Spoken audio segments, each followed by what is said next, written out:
ఇప్పుడు మనం ద్రౌపది, సీత ఇలా పిలవకూడదు. పతివ్రతల్ని గుర్తుపెట్టుకోండి. మాత అని కలిపి చెప్పాలి. జయలక్ష్మి మాత అనాలి. ఇప్పుడు ఒట్టిగా మనం అట్లా పిలవకూడదు. ద్రౌపది అనకూడదు. అనరు సంప్రదాయంలో, మీరు వినే ఉంటారు.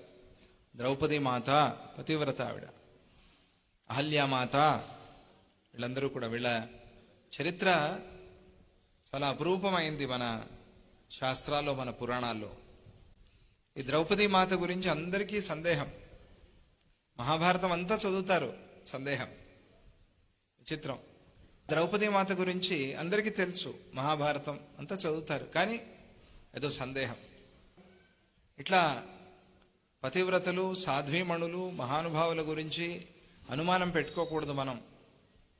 రాబోయే కాలాల్లో కలియుగంలో ఇటువంటి సందేహాలు బాగా వస్తాయి. అందుకనే ఈ సందేహాలు నివారణ చేయాలి. తెలిసి తెలియక ఏవో మాట్లాడేస్తారు, ఏవో కామెంట్స్, ఎవరి గురించో ఏదో కామెంట్ చేయటం, చులకనగా మాట్లాడటం, ఇది మాట్లాడి లేనిపోని పాపం కట్టుకుంటారు అని. రాబోయే కాలాల్లో ఈ దోషం, ఈ పాపం నా బిడ్డలకి, కలియుగ మానవులకి రాకూడదు అని చెప్పి మార్కండేయ మహర్షి తన బిడ్డల్ని బాగు చేయాలి అని తపన పడతారు ఆయన.